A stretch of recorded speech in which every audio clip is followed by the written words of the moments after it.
Bien-aimés dans le Seigneur, shalom, shalom, shalom, shalom, shalom. Que la paix du Seigneur soit notre partage, que l'amour du Saint-Esprit soit notre partage, que la joie du Saint-Esprit soit notre partage. Je bénis le Seigneur parce qu'il m'accorde encore une fois ce matin ou ce soir, cela dépend de l'heure à laquelle vous allez me suivre, ce moment-ci afin de parler, d'exhorter quelqu'un, d'encourager quelqu'un pour continuer à marcher, pour continuer à croire, pour continuer à vivre dans le Seigneur. Bien-aimés, avant de commencer, je veux prier. Seigneur Dieu Tout-Puissant, Créateur de toutes choses, encore une fois merci pour le souffle de vie que tu as renouvelé pour moi et pour mon frère ainsi que ma sœur qui est en train de me suivre, qui est dans les quatre coins de ce monde. Merci Yahweh pour ta grâce. Sois béni dans le nom de Jésus, Seigneur, que ton nom soit élevé au-dessus de toutes choses, de tout nom, que ton trône qui est élevé au-dessus de tout trône soit équité parce que ton trône ne connaît pas la rébellion. Ton trône est pour l'éternité. Seigneur, laisse que ce moment soit un moment bénéfique pour mon frère et ma sœur. Laisse que la parole qui va écouter puisse trouver place dans son cœur et qu'il comprenne et qu'il marche selon, Seigneur Dieu, ta pensée. Loin de nous tout ce qui n'est pas de toi, loin de nous tout esprit qui est contraire à la volonté de Christ, et que ces esprits impurs soient captifs à l'obéissance du Christ. Que tout celui qui va écouter cette parole, que son esprit, son âme, son corps soient captifs à l'obéissance du Christ. Béni soit ton Saint-Nom pour le siècle des siècles. Au nom puissant de Jésus, Seigneur, que j'ai ainsi prié. Amen. Amen, peuple de Dieu. Amen, amen, amen. Amen. Alléluia, alléluia. Gloire au Seigneur. Bien-aimés dans le Seigneur, je suis content encore ce matin. Je suis content, bien-aimés, pour pouvoir partager avec vous ce thème d'aujourd'hui. Nous allons ouvrir nos Bibles pour partager un thème très capital aussi. Nous allons lire dans Jean chapitre 14, Jean 14, à partir du verset 1, Jean 14, à partir du verset 1. Mais ce que nous allons retenir, ça sera dans le verset 6. Je lis la parole du Seigneur. Que votre cœur ne se trouble point. Croyez en Dieu et croyez en moi. Il y a plusieurs demeures dans la maison de mon Père.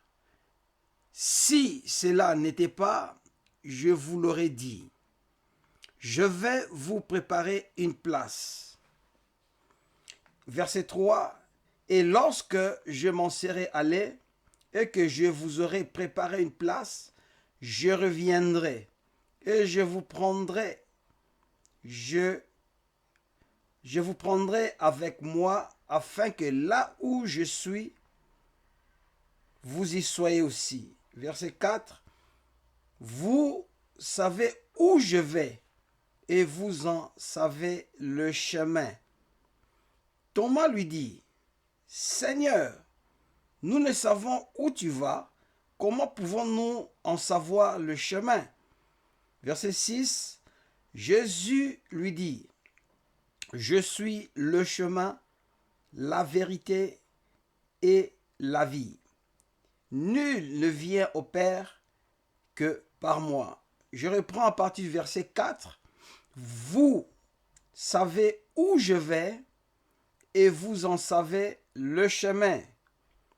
Thomas lui dit, Seigneur, nous ne savons où tu vas. Comment pouvons-nous en savoir le chemin? Verset 6, Jésus lui dit, je suis le chemin, la vérité et la vie. Nul ne vient au Père que par moi. Nous allons lire Jean chapitre 10, à partir du verset 1. Je lis la parole du Seigneur. En vérité, je vous le dis, c'est lui qui n'entre pas par la porte dans la bergerie, mais qui y monte par ailleurs, est un voleur et un brigand. Mais c'est lui qui entre par la porte est le berger des brebis. Le portier lui ouvre et les brebis entendent sa voix. Il appelle par leur nom les brebis qui lui appartiennent et il les conduit dehors. Verset 4. Lorsqu'il a fait sortir toutes ses brebis, il marche devant elles. Et les brebis le suivent parce qu'elles connaissent sa voix. Elles ne suivront point un étranger, mais elles fuiront loin de lui, parce qu'elles ne connaissent pas la voix des étrangers. Verset 6, Jésus leur dit cette parabole, mais ils ne comprirent pas de quoi il leur parlait. Verset 7, Jésus leur dit encore, en vérité, je vous le dis, je suis la porte des brebis. Tous ceux qui sont venus avant moi sont des voleurs et des brigands. Mais les brebis ne les ont point écoutés. Je suis la porte. Si quelqu'un entre par moi, il sera sauvé. Il entrera et il sortira. Et il trouvera des pâturages. Verset 10. Le voleur ne vient que pour dérober, égorger et détruire. Moi, je suis venu afin que les brebis aient la vie et qu'elles l'aient en abondance. Verset 11. Je suis le bon berger. Le bon berger donne sa vie pour ses brebis. Mais le mercenaire qui n'est pas le berger et à qui n'appartiennent pas les brebis, voit venir le loup, abandonne les brebis et prend la fuite. Et le loup les ravit et les disperse. Le mercenaire s'enfuit parce qu'il est mercenaire et qu'il ne se met point en peine des brebis. Je suis le bon berger. Verset 14. Je connais mes brebis et elles me connaissent. La parole du Seigneur, je continue au verset 15. Comme le Père me connaît et comme je connais le Père, je donne ma vie pour mes brebis. Verset 16. J'ai encore d'autres brebis qui ne sont pas de cette bergerie. Celles-là, il faut aussi que je les amène. Elles entendront ma voix et il y aura un seul troupeau, un seul berger. La parole du Seigneur. Soyez bénis au nom puissant de Jésus-Christ. Bien-aimés dans le Seigneur, nous avons fait la lecture de deux versets, de deux chapitres, je dirais, chapitre 14 et chapitre 10 de l'évangile de Jean. Au premier chapitre, à la première lecture, nous avons lu lorsque le Seigneur commença à se préparer pour aller à la croix.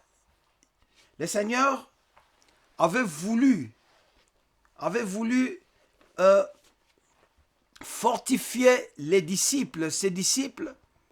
Voilà pourquoi il a commencé par que votre cœur ne se trouble point. Bon, là, c'était juste pour avoir l'idée par rapport là où on devait s'asseoir. Ce qui nous importe ici, ce qui nous intéresse ici beaucoup plus, c'est à partir du verset 4. Parce que lorsque le Seigneur leur parla en disant que quand j'aurai vous préparé une place, je reviendrai et je vous prendrai avec moi afin que là où je suis, vous y soyez. Et au verset 4, il dit, vous savez où je vais. Vous savez où je vais. Le Seigneur, sachant que ses disciples savaient, mais quelque part, nous avons lu l'ignorance de Thomas.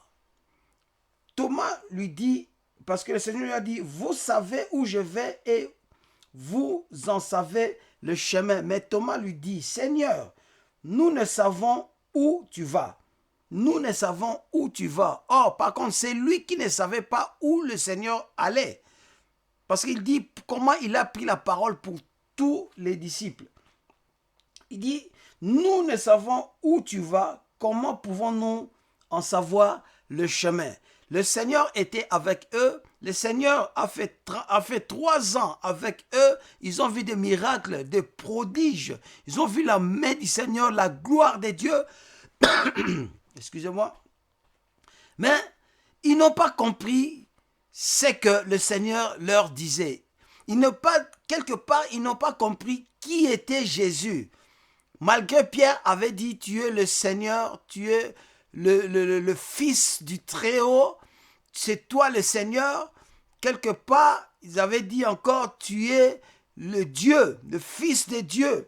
Mais là, ils n'ont pas connu que Jésus, qui était quelque part, d'autre part, qui était. Parce que Jésus a dit que vous connaissez le chemin. Mais eux disent que nous ne savons pas où tu vas. Comment pouvons-nous connaître le chemin? Et Jésus, pour leur faire comprendre, encore une fois, pour leur éclaircir, parce que le Seigneur, quand il parlait avec ses disciples, quand il parlait en parabole à la foule, mais quant aux disciples, il les parlait clairement pour le faire comprendre. Et le Seigneur maintenant leur dit au verset 6, Jésus lui dit, je suis le chemin, la vérité et la vie. Nul ne vient au Père que par moi. Le Seigneur voulait parler par cela, le faire comprendre que c'est lui le chemin, c'est lui la voie qui mène vers le Père. Et sans lui, sans Jésus, que personne ne peut arriver à atteindre le Père. Mais la voie, le chemin, parce que là nous allons parler du chemin d'abord. Le chemin c'est quoi? Parce que Jésus parlait en disant qu'il est le chemin. Si nous définissons le chemin, nous allons voir que le chemin c'est une voie. Le chemin c'est la voie, la route pratiquée pour communiquer, pour aller d'un lieu à un autre, d'un point A au point B, atteindre, quitter le point A, emprunter une voie pour aller à la destination ou la zone sur laquelle on circule et que l'on suit pour garder sa direction. Donc là, le chemin, c'est une voie qui conduit quelqu'un à arriver au point final, arriver à la destination, arriver au terminus, arriver au point B, là où il est en train de partir. Je dis par extension, c'est toute ligne ou voie qu'on parcourt ou qu'on peut parcourir pour aller d'un lieu à un autre. Même dans la Bible, si nous lisons dans la Bible, on utilise le mot chemin. Mais dans la Bible, il y a plusieurs significations de mot chemin. Dans l'Ancien Testament, tout comme dans le Nouveau Testament, nous allons voir aussi quelques exemples de chemins que nous parle la Bible. Donc, si nous lisons dans Job chapitre 21, du verset 14, Job chapitre 21, Job 21 du verset 14, qu'est-ce que la Bible nous dit? Job 21, verset 14. Il dit ceci. Il disait pourtant à Dieu, retire-toi de nous.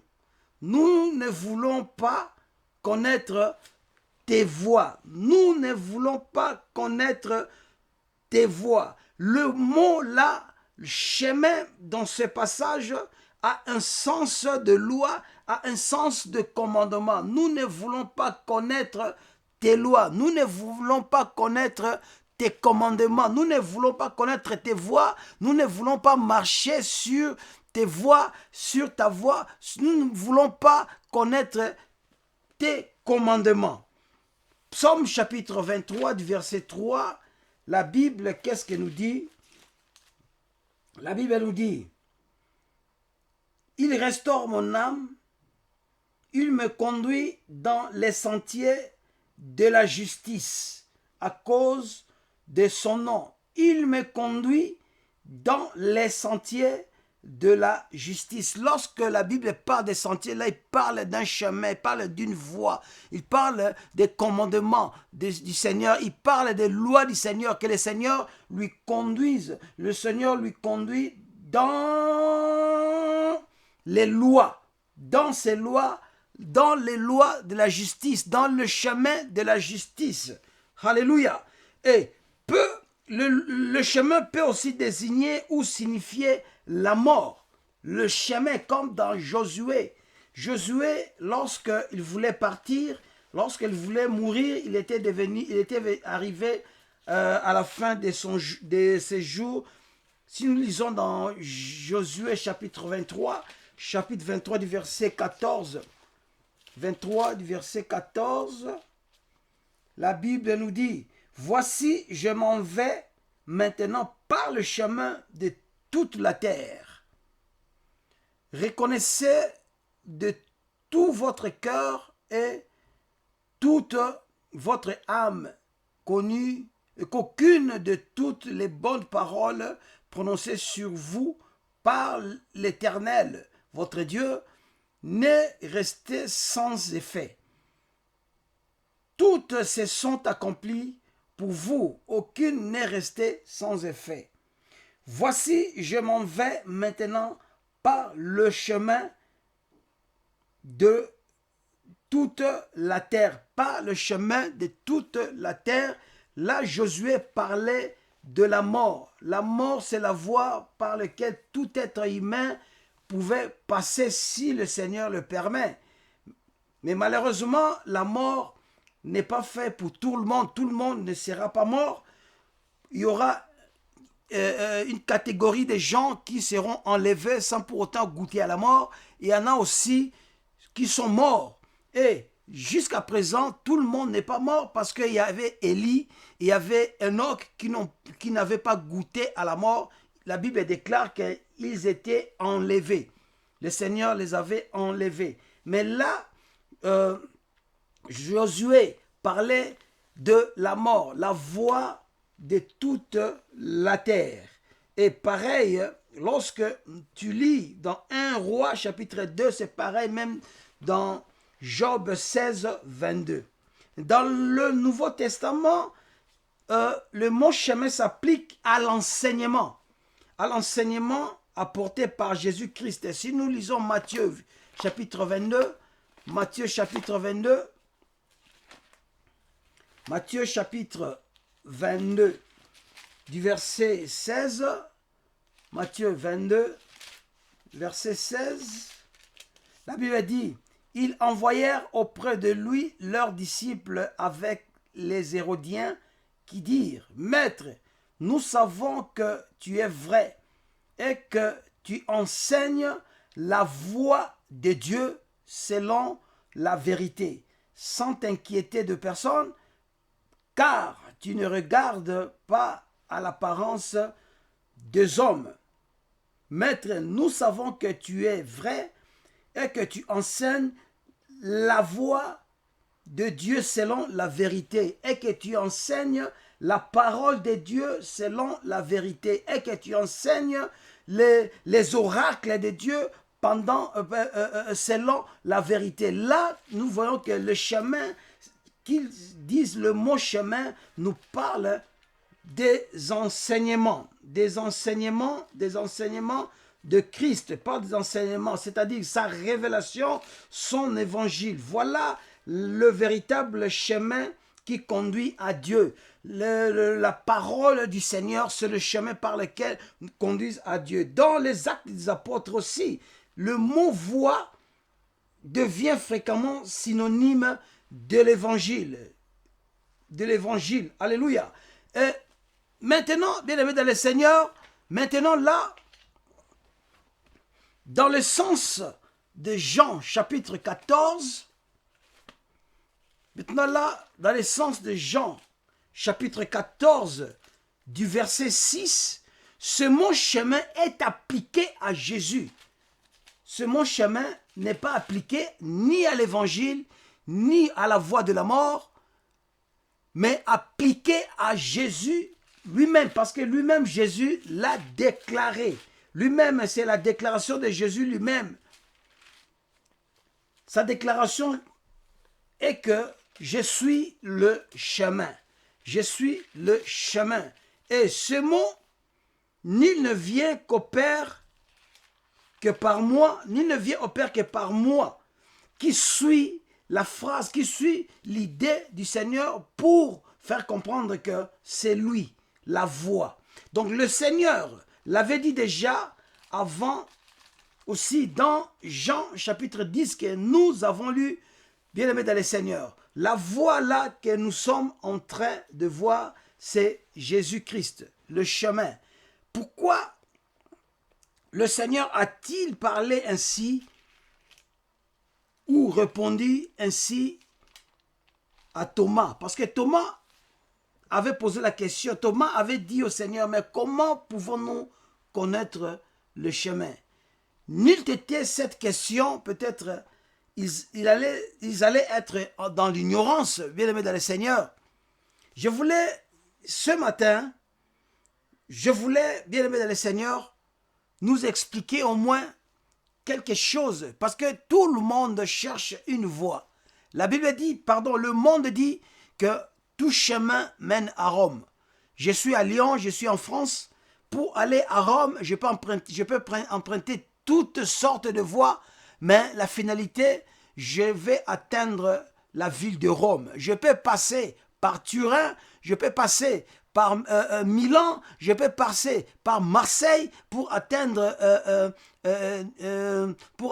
la Côte d'Azur et descendre en Italie vers Cuneo, monter, aller jusqu'à Rome. Vous voyez, il y a plusieurs chemins. Mais laisse-moi te dire, il y a un seul chemin, une seule voie qui mène vers le Père, que c'est Jésus-Christ de Nazareth. En dehors de Jésus-Christ, celui qui ne passe pas par Jésus, celui qui n'a pas Jésus-Christ, n'aura pas à atteindre le Père. Parce que le monde entier, bien aimé dans le Seigneur, le monde cherche la voie, pour atteindre Dieu. Si tu vas dans d'autres assemblées ou dans d'autres confessions, ils vous diront, nous, c'est ça la vraie voie. Et nous, c'est ça la vraie voie. Et le Seigneur, lui seul, la seule personne qui aurait déclaré clairement que c'est lui, la voie qui mène vers le Père, c'est lui. Sans lui, personne ne peut arriver au Père, car il dit, nul ne vient au Père que par moi. Donc, sans Christ, personne ne peut atteindre le Père. Je veux lire quelque chose, la déclaration du Père lui-même vis-à-vis de son Fils, lorsque le Fils, lors de son baptême, c'est dans Luc chapitre 9, dans Luc chapitre 9, lors de sur la montagne de transfiguration, lors de la transfiguration du Seigneur, quand il avait ramené avec lui, il avait pris avec lui Pierre, Jean et Jacques, en arrivant sur la montagne, il y avait eu la transfiguration. Je vais lire à partir du verset 28 au verset 35, mais ce qui importe, c'est au verset 35. Où je vais lire juste le verset 34 au verset 35. La Bible a dit, comme il parlait ainsi, une nuée vint les couvrir, et les disciples furent saisis de frayeur en les voyant entrer dans la nuée. Là, il a vu Élie, il a vu Moïse en train de parler avec le Seigneur. Et au 35e verset, la Bible dit, et de la nuée sortit une voix qui dit, celui-ci est mon fils élu, écoutez-les. Celui-ci est mon fils élu. Dans d'autres versions, nous dit, celui-ci est mon fils bien-aimé et en qui j'ai mis toute mon affection. Écoutez-les. C'est-à-dire, c'est lui la voix que vous devez écouter. C'est sa voix que vous devez écouter. C'est lui que vous devez attacher pour venir vers moi. C'est mon fils que j'ai mis à vos côtés afin qu'il puisse vous enseigner mes voies, afin qu'il puisse vous montrer la voie. C'est lui que vous devez suivre. C'est Jésus, mon fils bien-aimé. Voilà pourquoi, bien-aimé dans le Seigneur, Jésus-Christ lui-même l'avait déclaré que je suis le chemin. Parce que lorsque le Père l'a envoyé sur la terre, c'est afin de conduire, afin de tracer, afin de préparer le chemin, afin de faire comprendre aux gens, de faire voir aux gens, de faire comprendre aux gens que c'est le Père, c'est lui, le vrai Père, c'est lui, le vrai Dieu, le Seigneur des Seigneurs, le Roi des Rois. Et pour arriver là, parce que beaucoup connaissent le Dieu créateur, ils disent Dieu créateur, ils appellent éternel, ils appellent Yahweh, ils appellent Yahweh Shammah, Yahweh Jireh, ils appellent, mais ils ne savent pas que c'est Jésus-Christ de Nazareth qui est le bien-aimé du Seigneur. C'est Jésus-Christ de Nazareth qui est le chemin, qui, pour voir le Père, il faut passer par Jésus. Voilà pourquoi le Seigneur maintenant, dans Jean chapitre 10, il a parlé de berger. Il a parlé de berger. Bien-aimé dans le Seigneur, ça nous explique ça nous explique le même thème, ça nous explique la même chose que le chemin. Jésus-Christ, bien aimé dans la Bible, Jésus-Christ a beaucoup des attributs. On lui a donné beaucoup des attributs. Mais l'attribut la plus intime, l'attribut la plus intime, la plus meilleure, c'est celui du berger. Celui du berger. Même dans la Bible, les prophètes ont prédit du Seigneur en tant que berger. Si nous lisons, nous parcourons la parole de Dieu, bien-aimés dans le Seigneur, si nous lisons dans Ézéchiel chapitre 34, Ézéchiel 34, verset 23, la Bible dit, « Alors la parole de l'Éternel me fut adressée en ce mot. » Non, par 34, verset 23, oui, il lui a dit, j'établirai sur elle un seul berger, qui le fera paître mon serviteur David. Il le fera paître, il sera leur berger. J'établirai sur elle, sur Israël, j'établirai sur Israël un seul berger, qui le fera paître mon serviteur David. Si nous regardons bien aimés dans le Seigneur, là l'Éternel parle au prophète Ézéchiel de son serviteur. Il a utilisé le nom de David. Le nom de David, pourquoi? Parce qu'il a... Oh, par contre, là, c'est caché le nom de Jésus. C'est caché parce que dans l'Ancien Testament, on ne parlait pas clairement de Jésus, le nom de Jésus-Christ. Parce que le nom de Jésus-Christ n'était pas encore révélé sur la terre, n'était pas encore élevé au-dessus de tout nom. Parce que Jésus-Christ n'était pas encore venu, Jésus-Christ n'était pas encore mort sur la croix afin qu'on lui donne le nom de Jésus-Christ, afin que l'homme puisse avoir comme appui, comme la porte, comme la force, comme la vie, comme le chemin, le nom de Jésus-Christ. Voilà pourquoi le Seigneur l'a utilisé des mots de ses serviteurs. Il a utilisé le nom de son serviteur David parce que David était choisi. L'homme selon le cœur, il avait dit à David, ton trône, c'est par le trône de David que devait sortir le roi. Le trône de David ne sera pas ébranlé jusqu'à ce que viendra Shiloh. Nous avons vu dans la bénédiction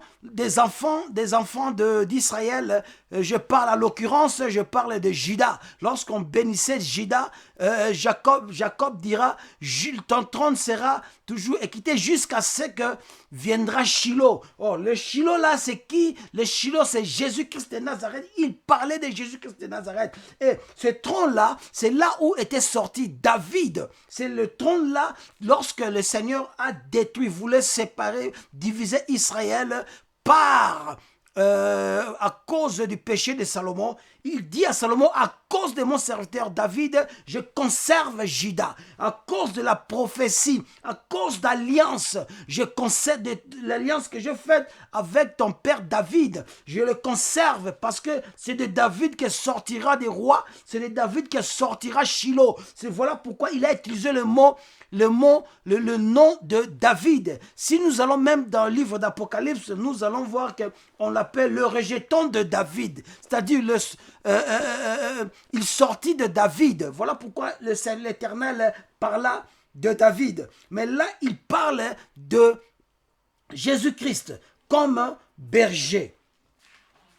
Et si nous lisons aussi dans 37, toujours dans Ézéchiel 37, verset 24, la Bible dit, mon serviteur David sera le roi. Et nous allons comprendre, bien aimé le Seigneur, dans ces temps-là, David était venu, David était déjà mort. Et pourquoi, comment se fait-il que David était mort, mais le Seigneur, l'Éternel parla de David? C'est parce que à cause du trône, à cause de l'alliance qu'il avait fait, que le Seigneur devait sortir de ce trône, devait sortir de la lignée de David. Nous ne sommes pas sortis de la lignée d'Abraham, mais nous sommes sortis de la lignée de David, à partir de Jésus-Christ de Nazareth. On n'a pas appelé Jésus-Christ fils d'Abraham, mais on lui a appelé fils de David, parce que c'est à cause de l'alliance que l'Éternel a traité avec David. Il dit, mon serviteur David sera le roi, et ils auront un seul berger. Ils suivront mes ordonnances, ils observeront mes lois et les mettront en pratique. Ils observeront mes lois. Il parle toujours du Seigneur Jésus-Christ. Même dans Michée, si vous lisez Michée chapitre 5 du verset 3, partie A, et Zacharie, verset 13, je vais lire Zacharie 13,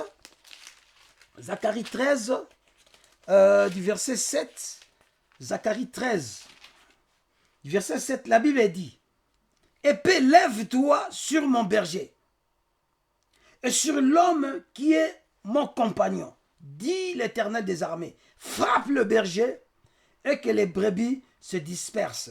Et je tournerai ma main vers les faibles.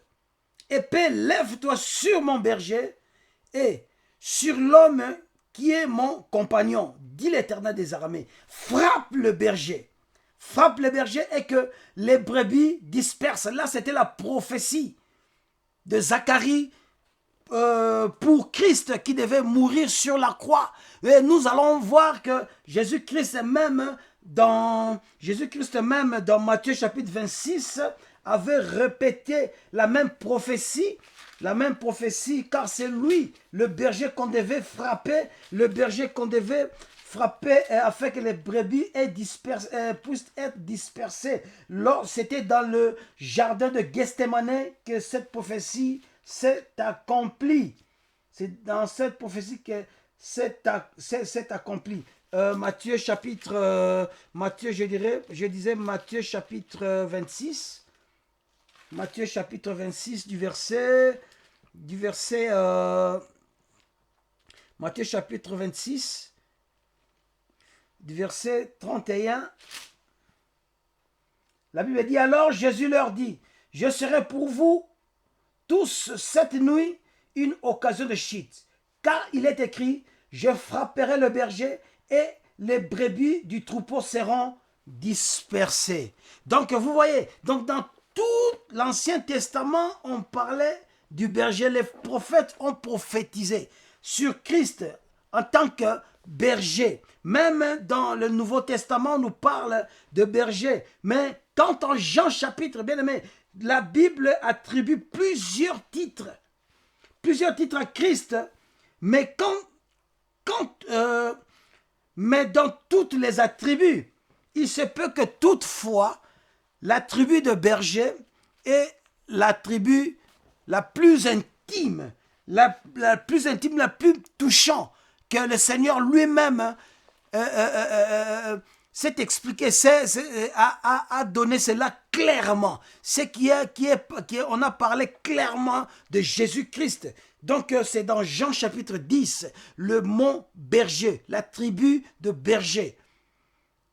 On l'a attribué le mot berger parce que c'est lui le bon berger. Et c'était clairement, même celui qui ne connaît pas la parole, lorsqu'il va lire chapitre 10, il saura que c'est Jésus-Christ le bon berger parce que c'est lui-même qui a mis un accent fort. Il dit, je suis le bon berger.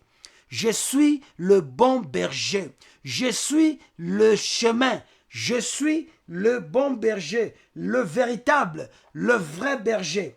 Lorsqu'on parle de vrai berger, c'est qu'il y a aussi de faux bergers. Nulle part dans toute l'écriture, Jésus n'est présenté clairement, si ce n'est que dans Jean chapitre 10, bien aimé dans le Seigneur. Le Seigneur dit ceci, dans Jean, je continue, bien aimé, Jean 14, nous sommes dans Jean 10. Je continue, le Seigneur dit en vérité, je vous l'ai dit, c'est lui qui entre par la porte de la bergerie, celui qui n'entre pas par la porte de la bergerie, mais qui monte par ailleurs est un voleur et un brigand. Mais celui qui entre par la porte est le berger des brebis. Le potier lui ouvre et les brebis entendront sa voix. Il appelle par leur nom les brebis qui lui appartiennent. Et il les conduit dehors. Lorsqu'il a fait sortir toutes ses brebis, ses propres brebis, il marche devant elles. Et les brebis le suivent parce qu'elles connaissent sa voix. Elles ne suivront point un étranger, mais elles fuiront loin de lui, parce qu'elles ne connaissent pas la voix des étrangers. Le Seigneur parle du bon berger, comme j'avais dit, clairement que c'est lui le bon berger. Il voulait expliquer que c'est lui à qui appartient des brebis. Il parle de la bergerie. Il parle de la bergerie, des brebis et du berger.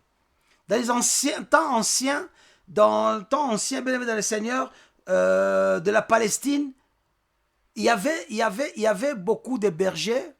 Il y avait une bergerie qu'on appelait la bergerie communale. La journée ou le jour, les bergers conduisaient leurs brebis pour le faire paître, le faire manger, le faire boire. Et le soir, tous les bergers amenaient leurs brebis pour le faire entrer dans la bergerie, on appelle la bergerie communale. La bergerie communale dans laquelle le soir, on avait établi un berger, le portier, pour garder ces brebis que les bergers ont mis dans l'intérieur pour les protéger. Et c'était que le soir, et tous les bergers entraient par la porte. Avant d'entrer, chaque berger contrôlait ses brebis. Et lorsqu'il finit de contrôler ses brebis, il fait entrer toutes ces brebis dans cette bergerie communale. Et personne ne pouvait escalader les murs. tous étaient connus. Les brebis connaissaient, chaque brebis connaissait son berger. S'il y avait, exemple, 15 bergers, et il y avait chaque groupe de brebis, et chaque groupe de brebis connaissait leur berger, son berger. Et voilà pourquoi le brebis, le berger ou le portier qui était là, il n'ouvrait pas la porte à n'importe quel berger et à n'importe quelle personne. Il ouvrait seulement au berger, et le portier connaissait ces bergers qui ramenaient leurs brebis dans la bergerie. Voilà pourquoi le Seigneur a dit: tous ceux qui escaladent, tous ceux qui montent par ailleurs, n'entrent pas par la porte et sont des mercenaires et des brigands. Et vous verrez que les voleurs ne venaient que pour escalader les murs. Les voleurs n'entrent pas par la porte, n'entrent pas par la porte, sinon il sera vu. Il n'entre pas par la porte lorsque tout le monde est à la maison. Lorsque tout le monde dorme, il fait quoi? Il va escalader des murs. Pourquoi? Parce qu'il n'a pas la clé, il n'a pas accès à la porte. Mais ce sont les bergers-là. Les bergers-là, ce sont qui? Les bergers-là sont des pasteurs des églises. Les pasteurs des églises qui paient les brebis du Seigneur. Rappelons-nous que le Seigneur avait dit à Pierre: Pierre, sur cette pierre, je bâtirai mon église. Et il avait dit: Pierre, m'aimes-tu? Si tu m'aimes, paie mes brebis. Donc c'était une mission, c'était un pouvoir, un devoir donné au pasteur pour paître les brebis du Seigneur. Le Seigneur lui-même est le vrai berger, le berger par excellence. Et les autres, ils sont comme bergers pour conduire ces brebis qu'on appelle les églises locales, les églises d'assemblée de Dieu. Ce sont là les pasteurs, ceux qui sont établis, ce sont aussi des bergers. On les appelle les bergers de la bergerie. Les bergers de la bergerie, des petites bergeries qui doivent paître ces brebis-là. Donc voilà, le Seigneur parle maintenant, il dit au verset, lorsque maintenant il parle, la Bible dit que les brebis, au verset 4, lorsqu'il fait sortir toutes ces brebis, il marche devant elles. Le portier là, les brebis, les bergers, lorsque le matin arrive, le jour arrive, qu'est-ce qu'ils font? Ils viennent vers le portier, qui est le berger de la bergerie communale. Ils vont entrer et prendre chaque brebis, chacune de ces brebis, et il va marcher maintenant devant ces brebis. Un bon berger doit marcher devant les brebis. Pourquoi? Pour le faire marcher, pour le faire conduire, pour le montrer la voie. Donc, bien aimé dans le Seigneur, aux bergers, aux pasteurs des églises, le Seigneur vous a établi, le Seigneur nous a établis pour conduire ses propres brebis en fonction de commandements, en fonction de ce que le Saint-Esprit nous dit. C'est le Saint-Esprit qui nous révèle, c'est le Saint-Esprit qui donne des paroles en nous, c'est le Saint-Esprit qui nous remplit afin que nous puissions conduire. C'est le Saint-Esprit qui conduit l'Église de Dieu à travers les bergers. Voilà pourquoi les bons bergers doivent avoir souci de ces brebis. Le bon berger doit avoir souci des brebis du Seigneur. Le bon berger doit chercher à donner la nourriture consistante aux brebis du Seigneur. Ils doivent marcher devant elles. Ils ne peuvent pas laisser les brebis marcher seules comme ça, sinon ils seront dispersés, sinon ils seront perdus. Les brebis ont besoin d'un bon berger pour le conduire.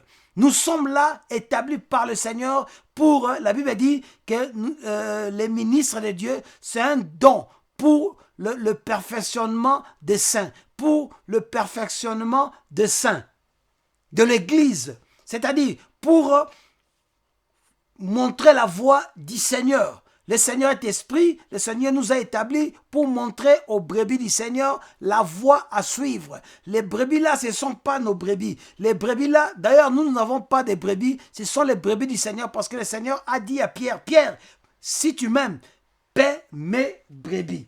Et la Bible dit, Lorsqu'il sortirait ses propres brebis, il marche devant elles et les brebis le suivent parce qu'elles connaissent sa voix.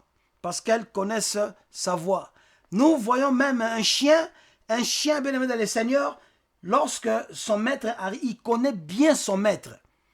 Vous pouvez être à 4, 5, quelqu'un peut l'appeler, il ne viendra pas. Mais lorsqu'il appelle le chien par son nom, tu verras le maître du chien l'appelle, il vient vers le maître. Tout ce que le maître lui dit, il le fait.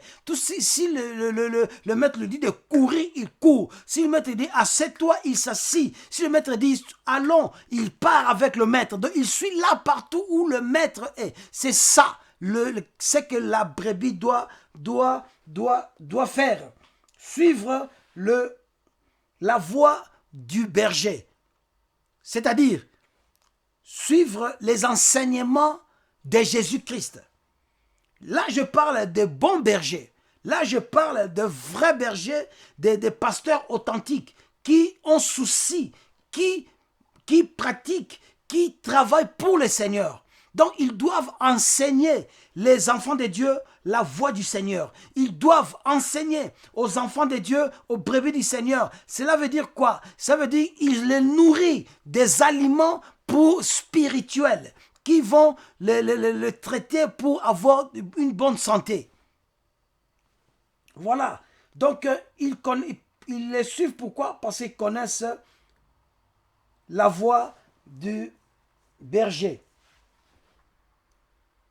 Mais malheureusement, bien aimé du Seigneur, dans beaucoup d'églises, il y a des brebis qui ne connaissent pas la voie de leur berger. Ils vont manger par-ci, par-là. Par-ci, par-là, par-ci, par-là. Aujourd'hui, il suffit d'entendre qu'il y a un pasteur ou il y a un prophète, il y a un serviteur de Dieu qui est sorti là-bas, qui est en train de guérir, qui est en train de prophétiser. Il laisse son église, il laisse le berger là où l'Éternel l'a établi, il laisse la petite bergerie là, il va maintenant suivre d'autres enseignements. Il va maintenant ça, il ne connaît pas la voix de son maître. Une brebis doit connaître la voix de son berger. Il doit connaître la voix du Seigneur. Et bien aimé le Seigneur, la voix du Seigneur, du Seigneur, c'est la parole authentique que nous prêchons. La parole des apôtres. La Bible dit qu'ils persévéraient dans les enseignements des apôtres. Or, les enseignements des apôtres sont les enseignements tirés de la source qui est Jésus-Christ. Les apôtres ont vécu avec Jésus-Christ. Jésus-Christ lui-même, la source, a donné cette parole. Et cette parole-là maintenant authentique que les apôtres nous ont laissée dans ce livre qu'on appelle la Bible, que nous devons suivre, que nous devons enseigner par le Saint-Esprit. C'est le Saint-Esprit, l'enseignant par excellence, qui nous révèle des choses, qui donne des révélations que nous devons transmettre au peuple de Dieu. C'est ça la parole authentique. C'est ça les enseignements des apôtres, c'est-à-dire les enseignements de Jésus-Christ. C'est ça. Or, là où maintenant, parce que les brebis d'aujourd'hui ne veulent que là où il y a la parole, là où il y a les prophéties, là où il y a des miracles, des prodiges, là où il y a la prière de guérison, la prière de délivrance. Bien-aimé dans le Seigneur, la prière de délivrance, la prière de guérison, ce n'est pas un enseignement. Ça, ce n'est pas un enseignement. Ça, ce n'est pas un enseignement. Ça fait partie, bien-aimé dans le Seigneur. Ce n'est pas mauvais, c'est bien. Mais vous quittez vos églises là où vous êtes enseignés, on vous donne une bonne parole, la parole qui donne la vie. La parole qui donne la vie, vous allez suivre. Donc, les autres, beaucoup sont des mercenaires, beaucoup sont des voleurs, beaucoup sont des brigands. Voilà pourquoi les brebis du Seigneur ne croissent pas. Ils restent stagnantes. Ils ne changent pas. Ils n'ont pas la bonne santé spirituelle à cause. Ils n'ont pas la connaissance de la parole de Dieu à cause de cela. Ils suivent la voie des mercenaires. Or, Jésus-Christ dit ici que lorsqu'il a fait sortir de toutes ces brebis, il marche devant elles et les brebis le suivent parce qu'elles connaissent sa voix. Elles ne suivront pas point un étranger. Elles ne suivront point un étranger, mais elles fuiront loin de lui. Bien-aimé le Seigneur, dans ces temps-ci, il y a beaucoup de brigands, il y a beaucoup de mercenaires. Or, le chemin, c'est Jésus-Christ. Le chemin là qu'on en parle aussi, Jésus-Christ, c'est la parole de Dieu, la parole authentique que vous devez suivre, que vous devez vous accrocher. Le temps est difficile, bien-aimé le Seigneur. Le temps est difficile, mais beaucoup cherchent à suivre les mercenaires. Voilà pourquoi on les tue, on les disperse, on les détruit. Or, la Bible dit le mercenaire ou le voleur ne vient qu'égorger, détruire et voler. Alléluia. Bien-aimés, écoutez le verset 6. Jésus leur dit cette parabole, mais ils ne comprirent pas de quoi il leur parlait. Ils ne comprirent pas de quoi il les parlait. Ils ne comprirent point.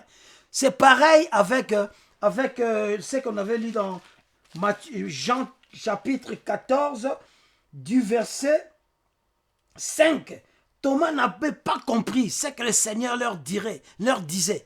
Thomas n'avait pas compris. Pareil là au verset 6, il ne comprit rien, cette parabole. Thomas n'avait pas compris ce que le Seigneur disait. Il n'avait pas compris. Et le Seigneur devait maintenant encore une fois parler pour le faire comprendre. Et au verset, bien aimé le Seigneur, mon peuple est détruit faute de connaissances. Si tu ne comprends pas la parole de Dieu, si tu ne comprends pas la voix du Seigneur, si tu ne comprends pas la voix, tu vas périr.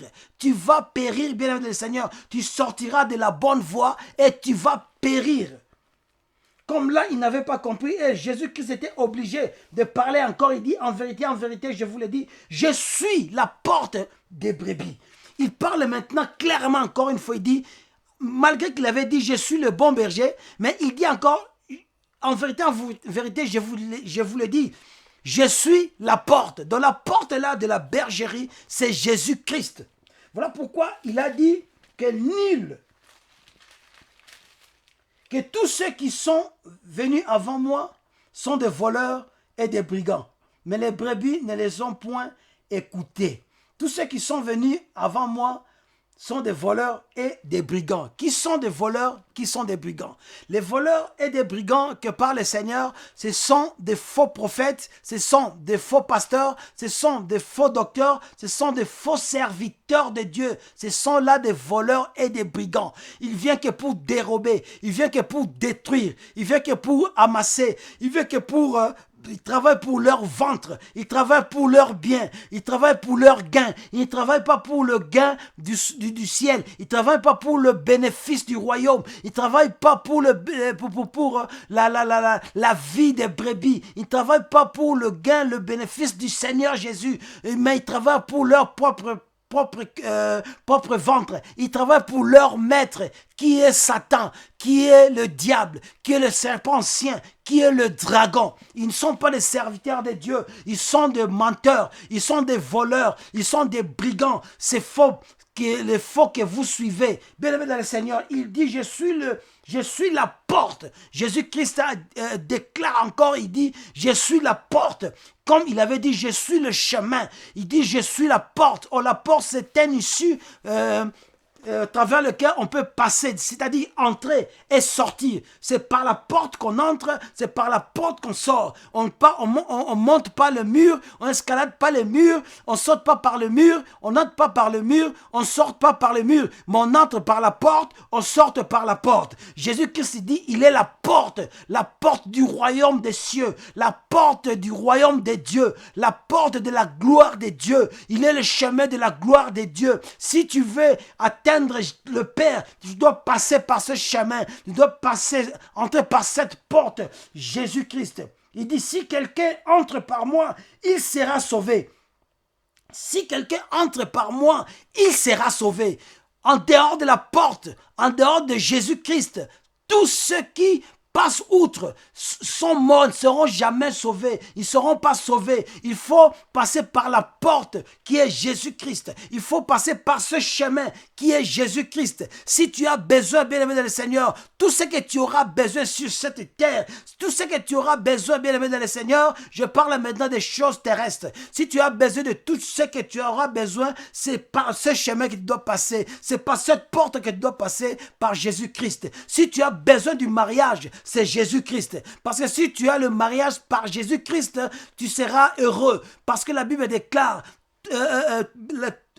la bénédiction de l'Éternel enrichit et ne se suit d'un aucun chagrin. D'un aucun chagrin. Parce que, pourquoi? Parce que la source de ta bénédiction, c'est Jésus-Christ. Jésus-Christ, c'est la porte de la bénédiction. Jésus-Christ, c'est le chemin pour entrer, toucher à ta bénédiction. Si tu veux du travail, passe par Jésus-Christ. Si tu veux du boulot, passe par Jésus-Christ. Si tu veux l'argent, passe par Jésus-Christ. Si tu veux tout ce que tu auras besoin, passe par Jésus-Christ. Je parle de ce monde. Je parle de tout ce qui est dans ce monde. Ne cherche pas à aller de gauche à droite. Ne cherche pas, bien aimé dans le Seigneur, à aller chercher des gris-gris. Le diable est un menteur. Le diable est un mercenaire. C'est un brigand. Les féticheurs sont des brigands. Les féticheurs sont des voleurs. Les féticheurs ce sont des mercenaires. Ils trompent, bien aimé dans le Seigneur. Ces temps-ci, dans les réseaux sociaux, nous voyons les mercenaires, des brigands, comment ils s'élèvent.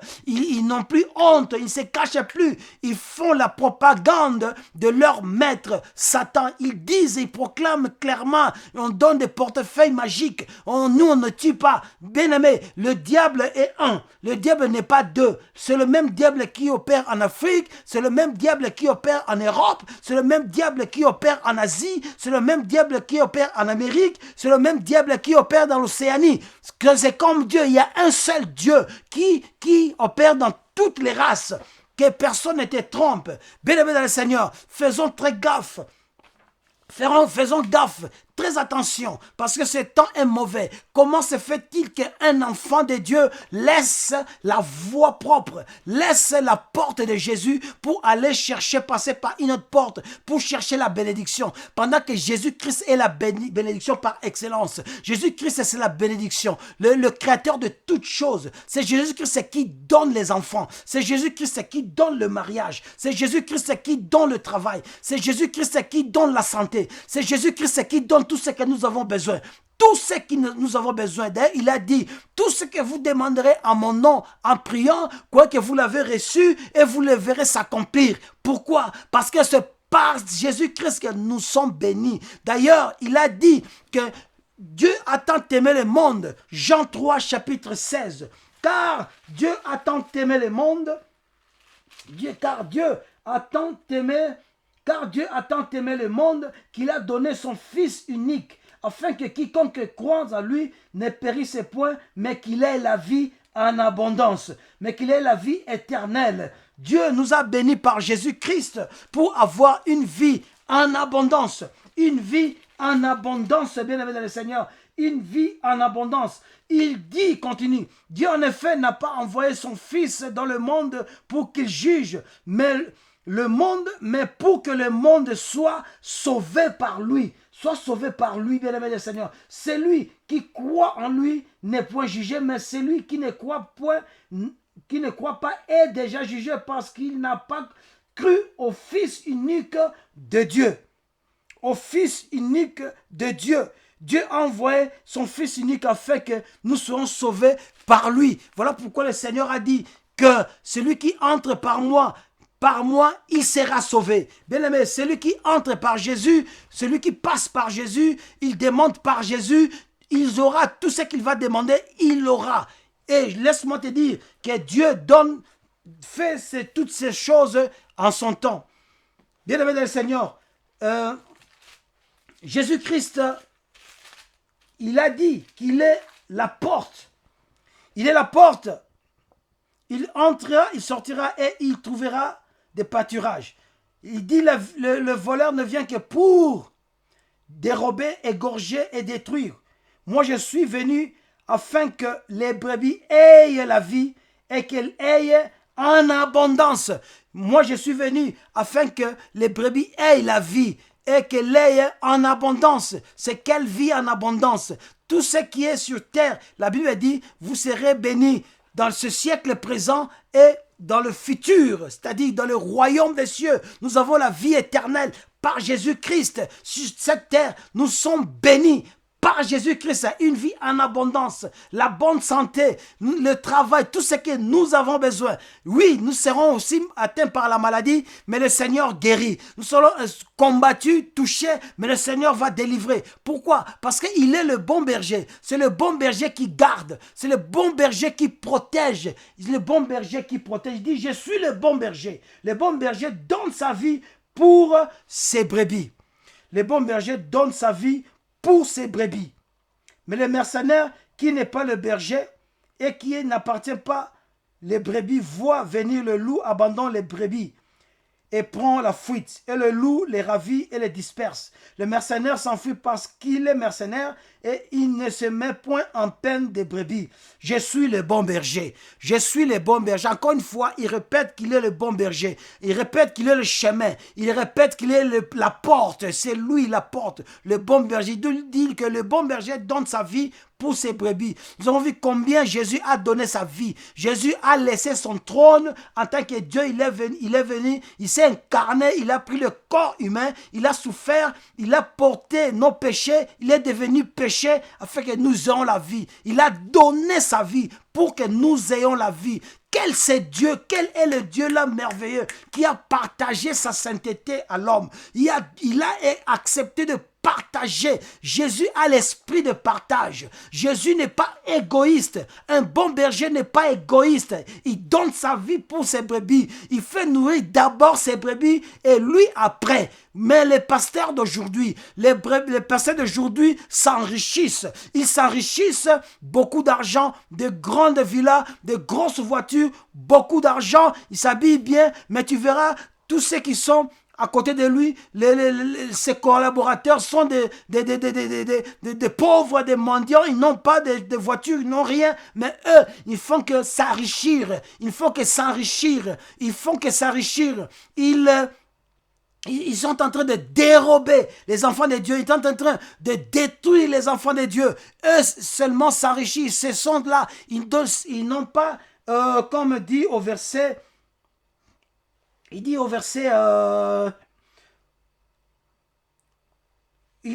13, le mercenaire s'enfuit parce qu'il est mercenaire et qu'il ne se met point en peine des brebis. Il ne se met point en peine des brebis. Dans le problème des brebis, ça n'intéresse pas. Que tu souffres pas, ça ne lui intéresse pas. Lui, ce qui lui intéresse, qu'il puisse prendre l'argent, qu'il puisse prendre ce qu'il a besoin, qu'il puisse voir sa vie, sa femme, ses enfants.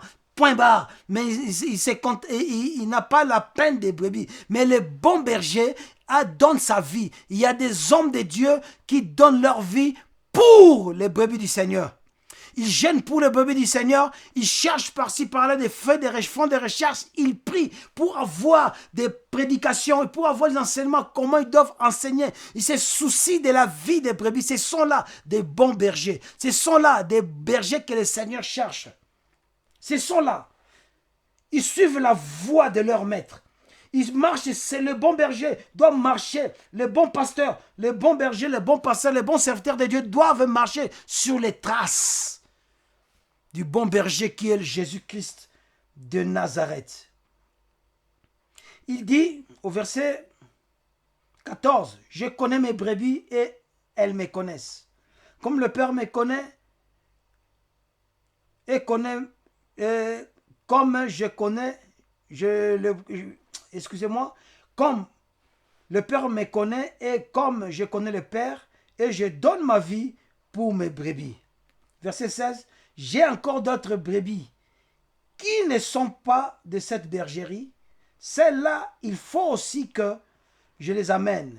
Elles entendront ma voix et il y aura un seul troupeau, un seul berger. » Le souci du Seigneur est qu'il y ait un seul troupeau. Lorsqu'il parle d'un seul troupeau, il parle de l'Église, corps du Christ. Que ce soit les Juifs qui se convertissent en chrétiens et les païens qui se convertissent en chrétiens. Ils vont former un seul troupeau. Et ce seul troupeau-là, que nous allons dans la bergerie communale qui est le royaume des cieux. Il dit il y a d'autres brebis qui ne sont pas de cette bergerie. Il parlait de nous qui étions des païens, que nous devions rejoindre la berge, les brebis d'Israël afin de former un seul troupeau. Tous, nous allons vivre dans le royaume des cieux. C'est le royaume des cieux qui est la bergerie communale. Et la bergerie communale, et tous les brebis qui pèsent les brebis du Seigneur, le soir, ils doivent ramener toutes ces brebis dans la bergerie communale pour le faire entrer par la porte qui est Jésus-Christ. Alléluia. C'est par Jésus-Christ que nous devons entrer. Nous devons faire entrer les brebis du Seigneur par la porte qui est Jésus-Christ. Cela veut dire quoi? Ça veut dire que les enseignements que nous devons enseigner, les brebis du Seigneur, doivent être christocentriques. Que Jésus-Christ, nous avons prêcher Jésus-Christ. Nous devons montrer Jésus-Christ aux gens. Nous devons faire naître Jésus-Christ dans le cœur, dans le cœur des gens, et que Jésus-Christ puisse croître. Jésus-Christ puisse prendre place dans la vie de l'homme. C'est ça, bien-aimé dans le Seigneur. C'est ça, avoir souci. C'est ça, paître la brebis du Seigneur. L'enseignement doit être christocentrique. Et à la fin de toutes choses maintenant, le Saint-Esprit va nous ramener, nous faire passer par Jésus-Christ pour nous faire entrer dans le troupeau qui est le royaume des cieux. Et là, la Bible dit qu'il y aura un seul trône. Nous allons voir un seul trône, c'est-à-dire un seul berger. Jésus-Christ de Nazareth, le Dieu tout-puissant que nous allons voir ces jours-là. La Bible dit, il n'y aura pas le soleil, il n'y aura pas la lune, seule la gloire de Dieu qui va éclairer. Bien-aimés du Seigneur, voilà ce que j'avais à partager avec nous, qui est à retenir que Jésus-Christ est le seul chemin. Tous ceux qui n'ont pas Jésus-Christ n'ont point la vie. Si tu veux avoir la vie, reçois Jésus-Christ dans ta vie comme Seigneur et Sauveur et marche dans ce chemin. Marcher dans le chemin de Jésus, c'est quoi? C'est marcher sur les traces de Jésus. Persévérer dans les enseignements des apôtres. Persévérer dans les enseignements de Jésus. Marcher, avoir la même stature de Jésus que Jésus-Christ de Nazareth. Et qu'on puisse voir Jésus-Christ en toi. Que Jésus-Christ puisse se révéler en toi. Et lorsqu'on te voit, on voit Jésus-Christ. Jésus-Christ n'avait pas le seul mot chrétien. Mais le mot chrétien, c'est pourquoi? C'est parce qu'ils ont vu Jésus-Christ dans la vie des apôtres. C'est ça, la vie des apôtres. C'est ça, c'est que nous devons devenir. Qu'on puisse voir Jésus-Christ et après cela, nous allons dire, si nous vivons, ce n'est pas nous qui vivons, mais c'est Jésus-Christ qui vit en nous. Donc cela veut dire que nous sommes des brebis du Seigneur. Tout celui qui est brebis du Seigneur doit connaître la voix du Seigneur. Si tu ne connais pas la voix du Seigneur, tu vas périr. Et tu dois chercher à développer pour connaître la voix du Seigneur par la prière, par la méditation de la parole, par développer l'intimité avec Dieu, avec le Saint-Esprit qui est là pour nous, le Saint-Esprit qui est l'enseignant par excellence, qui nous enseigne Jésus-Christ, qui nous montre la voie par excellence, le chemin que Jésus-Christ lui-même a déclaré clairement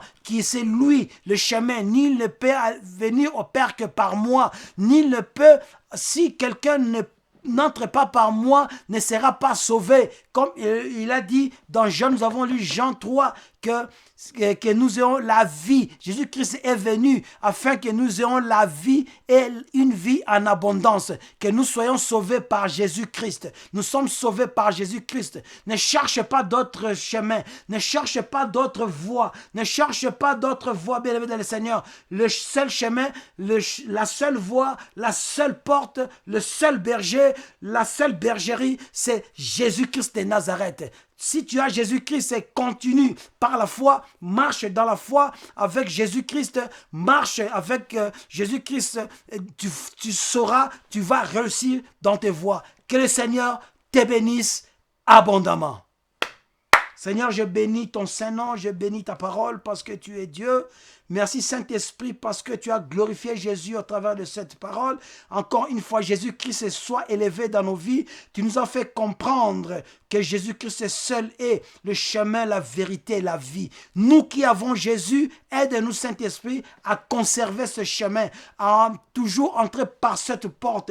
Que tout ce que nous aurons besoin, que nous puissions les avoir par Jésus-Christ de Nazareth. Je prie pour tous ceux qui n'ont pas encore reçu Jésus-Christ dans leur vie. Seigneur Dieu, que tu les visites au nom de Jésus. Que tu les visites au nom de Jésus. Que tu les visites au nom de Jésus. Tu as dit que tu connais tes brebis. Tu as encore d'autres brebis qui ne sont pas de cette bergerie. Il faut que tu ailles les chercher et que tu les amènes dans cette bergerie. Et qu'ils viendront parce que tu les appelleras et qu'ils connaîtront ta voix et ils te suivront. Laisse que toutes tes brebis qui ne sont pas de cette bergerie puissent écouter ta voix, puissent entendre ta voix et que puissent te suivre, Seigneur. Béni soit ton Saint-Nom pour les siècles des siècles. Au nom de Jésus que j'ai ainsi prié. Amen. Soyez bénis abondamment.